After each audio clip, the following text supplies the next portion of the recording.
Assalamu alaikum warahmatullahi wabarakatuh. Dear students of class 9th, as you know, we are reading the physical features of India और physical divisions of India. तो आज तक हमने पहले दो physical divisions complete किए हैं, जिसमें द हिमालयन माउंटेन्स और the northern plains of India. आज का जो तीसरा फिज़िकल डिवीज़न है हिंदुस्तान का, तीसरा फिज़िकल फीचर है, उसका नाम है the peninsular Plato. The peninsular Plato, peninsular किसको कहते हैं? Every type of land mass that is projected deep into the water and is surrounded by water on three sides। यानी कोई भी ज़मीन का टुकड़ा जो बहुत अंदर तक पानी के अंदर चला गया हो, तो लेके और पानी इसके तीनों तरफ हो, उसको हम क्या कहते हैं? पेनिनसुलर कहते हैं। दूसरी तरफ है प्लेटो। प्लेटो मीन्स टेबल लैंड जैसा, a land feature that has steep sides but its top feature is flat like plains। इसको हम टेबल लैंड कहते हैं। यानी कि जो हिंदुस्तान का तीसरा हिस्सा है, जिसको हम पेनिनसुलर प्लेटो के नाम से जानते हैं, इसमें दो कैरेक्टरिस्टिक्स है। यानी कि ये पेनिनसुला भी है, जिसको हम जजीरे नमा पिठार भी कहते हैं, यानी कि इसके तीनों साइड से पानी है, तो और ये प्लेटो भी है, यानी कि फ्लैट लैंड भी है। ये जो फ्लैट लैंड है, ये पेनिनसुलर प्लेटो है, ये किससे बना है? Old crystalline rocks, old crystalline rock से बना है। मर्क्यून, इग्नियस एंड मेटामॉर्फिक रॉक्स। किन रॉक से बना है? ओल्ड क्रिस्टलाइन रॉक्स है। ये दोनों किस्म की रॉक्स में इग्नियस रॉक्स भी पाई जाती हैं, मेटामॉर्फिक रॉक्स भी पाए जाते हैं, क्योंकि इग्नियस और मेटामॉर्फिक ये चट्टानों की किस्में हैं। ये कैसे बना है? माना जाता है ये जो बना है फॉर्म ड्यू टू ब्रेकिंग। कोई चीज़ ब्रेक हुई है, और ड्रिफ्टिंग, ड्रिफ्ट मीन्स दूर जाना एक दूसरे के साथ। जब कोई चीज़ ब्रेक जाती है, अब गोंडवाना लैंड, गोंडवाना लैंड, ये गोंडवाना लैंड जो है, ये बेसिकली जो ओल्ड लैंड मास थी, माना जाता है कि एक वक्त ये सारा ज़मीन के जो हिस्से इस वक्त दिखा रहे हैं, ये कॉन्टिनेंट्स थे, ये एक साथ जुड़े हुए थे, और एक को हम गोंडवाना लैंड से, गोंडवाना लैंड के नाम से जानते थे। ये कहता है ये जो गोंडवाना लैंड है, ये ड्रिफ्ट हुआ है, इसलिए कहा जाता है it is the oldest land mass, oldest land mass. ये जो पेनिनसुलर प्लेटो की लैंड मास है, जैसे कि हमने पढ़ा कि हिमालयन माउंटेन्स यंगेस्ट है, इसी तरह ये जो पेनिनसुलर प्लेटो जो है, ये ओल्डेस्ट लैंड मास हिंदुस्तान की लैंड बॉडी का हिस्सा है, यानी कि बहुत कदीम है। ये प्लेटो जो है, इट हैज़, इनके मैं प्लेटो की फीचर्स की बात, broad and shallow valleys. Broad आपको पता है चौड़ी, शैलो मीन्स बहुत, जिनमें गहराई कम होती है, shallow valleys, and rounded hills, and rounded hills. Rounded hills क्यों है? क्योंकि आपको पता है ओल्डेस्ट लैंड मास है, सदियों से इनके ऊपर जो एक्सटर्नल फोर्स है, उन्होंने अपना काम किया है, जिसकी वजह से इनकी जो पीक्स है, उन्होंने कौन सी शक्ल इख्तियार की है? राउंड शक्ल इख्तियार की है। ये प्लेटो जो है, इसको दो बड़े डिवीजन्स में तकसीम किया गया है, टू ब्रॉड डिवीजन्स। एक को हम सेंट्रल हाईलैंड के नाम से जानते हैं। किस नाम से जानते हैं? सेंट्रल हाईलैंड के नाम से जानते हैं। और दूसरा जो है, उसको हम द डेक्कन प्लेटो के नाम से जानते हैं। सबसे पहले हम बात करेंगे सेंट्रल हाईलैंड की। किसकी बात करेंगे? सेंट्रल हाईलैंड की। ये जो ये है, ये पार्ट ये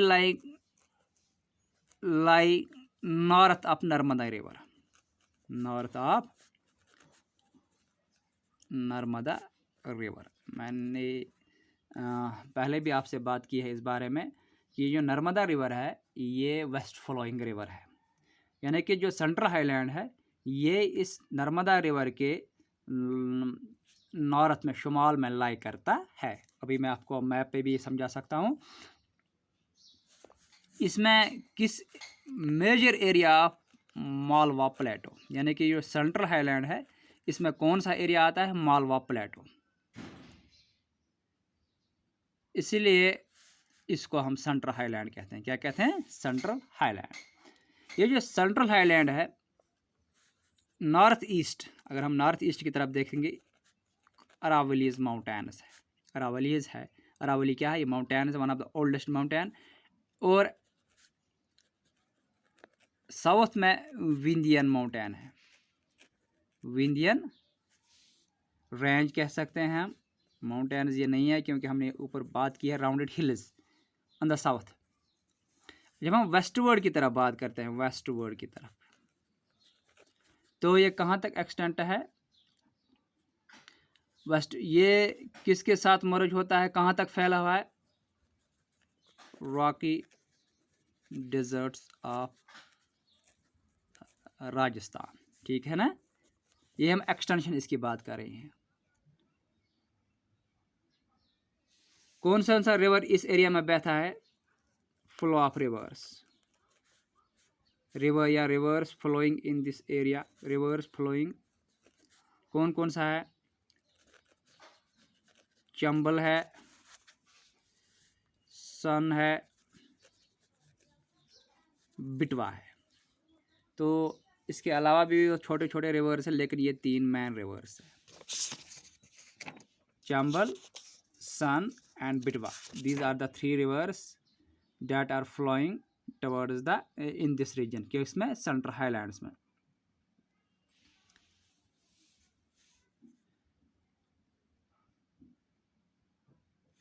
ये जो सेंट्रल हाईलैंड्स है,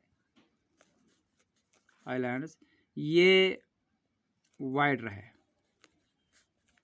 वेस्ट में, और जब हम ईस्ट की तरफ आए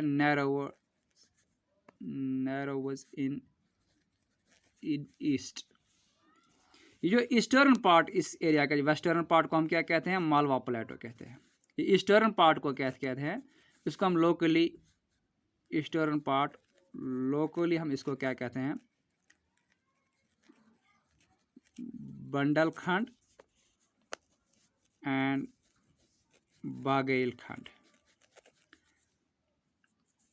इसके बाद छोटा नागपुर प्लेटो, आपने नाम सुना होगा, छोटा नागपुर प्लेटो, वो इसका और कहाँ की तरफ एक्सटेंशन, फर्दर ईस्टवर्ड एक्सटेंशन, वो इसी का है। यानी कि फर्स्ट छोटा नागपुर प्लेटो जो है ये इसी सेंट्रल हाईलैंड का हिस्सा है, लेकिन थोड़ा और कहाँ की तरफ है, साउथवर्ड एक्सटेंशन। और इसका में कौन सा दरिया बहता है, दामोदर रिवर, जिसको हम सरो ऑफ बंगाल के नाम से भी जानते हैं। तो यहाँ पे मैं आपको मैप से भी थोड़ी बहुत जानकारी देता हूँ। देखिए ये सारा एरिया यहाँ से लेकर यहाँ तक, ये जो देख रहे हैं आप, ये इस सारे को हम पेनिनसुलर प्लेटो के नाम से जानते हैं। किसके नाम से, पेनिनसुलर प्लेटो। अब जो इसका अंदरूनी हिस्सा टेबल लैंड, ये जो आप थोड़े बहुत लाइट ब्राउन देख रहे हो, तो ये है पेनिनसुलर प्लेटो, ठीक है ना। इसके दो हिस्से, एक तो ये वाला ऊपर वाला हिस्सा, इसको हम सेंट्रल हाईलैंड के नाम से जानते हैं, ये वाला हिस्सा। दूसरा ये जो आप देख रहे हैं यहाँ से, ये नीचे वाला है, इसको हम दक्कन प्लेटो के नाम से जानते हैं, ये वाला हिस्सा, ठीक है ना। अब हमने ऊपर वाले की बात की, हमने यहाँ से पढ़ा इसके वेस्ट में कौन है, अरावली है, ये देखिए आप अरावली रेंज। इसके साउथ में कौन है, विंध्या रेंज। और इसका बड़ा सा एरिया जो ऑक्यूपाई किया है, इसको मालवा प्लेटो, ये है मालवा प्लेटो। विंध्या अरावली रेंज और विंध्या रेंज के बीच जो एरिया है, इसको हम मालवा प्लेटो कहते हैं। इसमें यह है चंबल रिवर, ये है सन, और ये है बिटवा रिवर्स। यहाँ पर आगे जाते हैं तो ये इसका ईस्टवर्ड एक्सटेंशन है, किसका, यानी कि ये आगे भी यहाँ भी चलता है, सेंट्रल हाईलैंड का ईस्टवर्ड एक्सटेंशन है। आप यहाँ देख सकते हो सेंट्रल हाईलैंड यहाँ पे बहुत वाइड है, बहुत चौड़े है, लेकिन यहाँ की तरफ बिल्कुल इतने छोटे रह जाते हैं, बहुत तंग हो जाते हैं। आप देख सकते हो यहाँ पे। इसके बाद बोला जाता है कि ये जो एरिया है यहाँ पे, इसको बागेलखंड भी कहते हैं और बंडलखंड भी लोकली कहते हैं। छत्तीसगढ़ के आसपास जो इसका एरिया है, छत्तीसगढ़ ऊपर जो अभी यहाँ पे देख रहे हैं। इसके बाद ये फर्दर एक्सटेंड हो रहा है ईस्टवर्ड की तरफ, जिसको हम छोटा नागपुर के नाम से जानते हैं। छोटा नागपुर प्लेटो यहाँ पे है, आप दिखाई दे रहा है, लेकिन ये इसी की कंटिन्यू, यानी कि यहाँ से यहाँ तक ये फैला हुआ है। ये एरिया मालवा प्लेटो है, यहाँ पे बीच में बागेलखंड और बंडलखंड है, और यहाँ पे जो लास्ट है ईस्टवर्ड एक्सटेंशन इसका है, वो है छोटा नागपुर प्लेटो। और छोटा नागपुर प्लेटो में कौन सा दरिया बहता है? दामोदर दरिया जो है वो इसमें बहता है। तो ये हम बात कर रहे थे आज पेनिनसुलर प्लेटो की, और उसमें हमने बात की सिर्फ एक हिस्से की, सेंट्रल हाईलैंड्स की। तो अब इसका दूसरा हिस्सा जो रहेगा दक्कन प्लेटो, वो इंशाल्लाह हम कल पढ़ेंगे। यहाँ पे आप मैप की सूरत में भी देख रहे हैं, इसके ये वेस्टवर्ड एक्सटेंशन है, ये साउथवर्ड एक्सटेंशन है, ये ईस्टवर्ड एक्सटेंशन है। ऊपर से आपने दरिया भी देखे। तो ये बात चल रही थी द पेनिनसुलर प्लेटो की, उसके जो पहला हिस्सा है जिस सेंट्रल हाईलैंड की, उसकी बात चल रही थी। बाकी वसल्लम।